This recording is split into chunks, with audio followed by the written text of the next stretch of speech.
اولاد طلب کرنے کے لیے دعائیں۔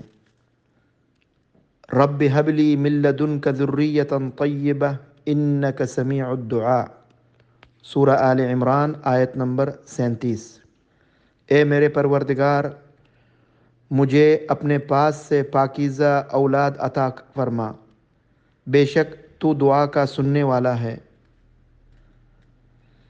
اولاد طلب کرنے کے لیے بکثرت استغفار کرنا چاہیے، جیسا کہ اللہ تعالیٰ نے قرآن میں نوح علیہ السلام کا ذکر کرتے ہوئے فرمایا ہے کہ جب انہوں نے اپنی قوم کو شب روز دعوت حق پہنچائی مگر لوگوں نے ان کی دعوت پر کان نہ دھرے، تو انہوں نے اللہ تعالیٰ سے شکوہ کرتے ہوئے کہا کہ اے میرے پروردگار، میں نے اپنی قوم کو رات دن تیری طرف بلایا، مگر میرے بلانے سے یہ لوگ اور زیادہ بھاگنے لگے۔ میں نے جب بھی انہیں تیری بخشش کے لیے بلایا، انہوں نے اپنی انگلیاں اپنے کانوں میں ڈال لی اور اپنے کپڑوں کو اوڑھ لیا اور اڑ گئے اور بڑا تکبر کیا۔ پھر میں نے انہیں بآواز بلند بلایا اور بے شک میں نے ان سے اعلانیہ بھی کہا اور چپکے بھی۔ فَقُلْتُ اسْتَغْفِرُوا رَبَّكُمْ إِنَّهُ كَانَ غَفَّارًا يُرْسِلِ السَّمَاءَ عَلَيْكُمْ مِدْرَارًا وَيُمْدِدْكُمْ بِأَمْوَالٍ وَبَنِينَ وَيَجْعَلْ لَكُمْ جَنَّاتٍ وَيَجْعَلْ لَكُمْ أَنْهَارًا۔ اور میں نے کہا کہ اپنے رب سے استغفار کرو، وہ یقیناً بڑا بخشنے والا ہے، وہ تم پر آسمان کو خوب برساتا ہوا چھوڑ دے گا اور تمہیں خوب پے در پہ مال اور اولاد میں ترقی دے گا، اور تمہیں باغات دے گا اور تمہارے لیے نہریں نکال دے گا۔ سورہ نوح۔ اس آیت کی تفسیر میں ہے کہ حضرت حسن بصری رحمہ اللہ کے متعلق روایت کیا جاتا ہے کہ ان سے آ کر کسی نے قحط سالی کی شکایت کی تو انہوں نے اسے استغفار کی تلقین کی۔ کسی دوسرے شخص نے فقر و فاقہ کی شکایت کی، اسے بھی انہوں نے یہی نسخہ بتایا۔ ایک اور شخص نے اپنے باغ کے خشک ہونے کا شکوہ کیا، اسے بھی فرمایا کہ استغفار کر۔ ایک شخص نے کہا میرے گھر اولاد نہیں ہوتی، اسے بھی کہا اپنے رب سے استغفار کر۔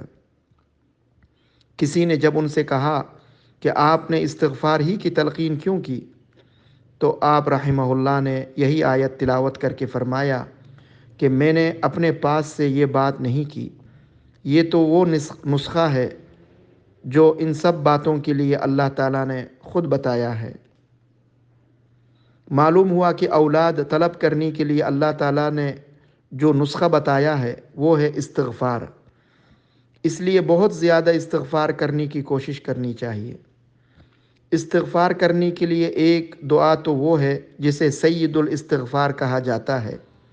اس کے الفاظ یہ ہیں: اللہم انت ربی لا الہ الا انت خلقتنی وانا عبدک وانا علی عہدک ووعدک ما استطعت اعوذ بک من شر ما صنعت ابوء لک بنعمتک علی وابوء لک بذنبی فاغفر لی فانہ لا یغفر الذنوب الا انت۔ اے اللہ، تو ہی میرا رب ہے، تیرے سوا کوئی معبود نہیں، تو نے مجھے پیدا فرمایا اور میں تیرا بندہ ہوں، اور میں اپنی طاقت کے مطابق تیرے عہد اور تیرے وعدے پر قائم ہوں۔ میں تیرے ذریعے سے اس چیز کے شر سے پناہ مانگتا ہوں جس کا میں نے ارتکاب کیا۔ میں تیرے سامنے تیرے انعام کا اقرار کرتا ہوں اور میں اپنے گناہوں کا بھی اقرار کرتا ہوں، لہذا تو مجھے معاف کر دے۔ حقیقت یہ ہے کہ گناہوں کو تیرے سوا کوئی بھی معاف نہیں کر سکتا۔ اس دعا کے متعلق رسول اللہ صلی اللہ علیہ وسلم نے فرمایا ہے کہ من قالها من النهار موقنا بها فمات من يومه قبل ان يمسي فهو من اهل الجنة ومن قالها من الليل وهو موقن بها فمات قبل ان يصبح فهو من اهل الجنة۔ جو شخص یقین کی حالت میں دن کو یہ دعا پڑھے گا اور پھر اسی دن شام سے پہلے فوت ہو گیا تو وہ جنت میں جائے گا، اور جو شخص یقین کی حالت میں رات کو یہ دعا پڑھے گا اور پھر اسی رات صبح سے پہلے فوت ہو گیا تو وہ جنت میں جائے گا۔ صحیح البخاری حدیث 6306، اور ترمذی، مسند احمد، مستدرک حاکم، طبرانی۔ اس دعا کے علاوہ استغفار کے لیے اور بھی دعائیں ثابت ہیں۔ استغفر اللہ و اتوب الیہ، میں اللہ سے بخشش مانگتا ہوں اور اس کے حضور توبہ کرتا ہوں۔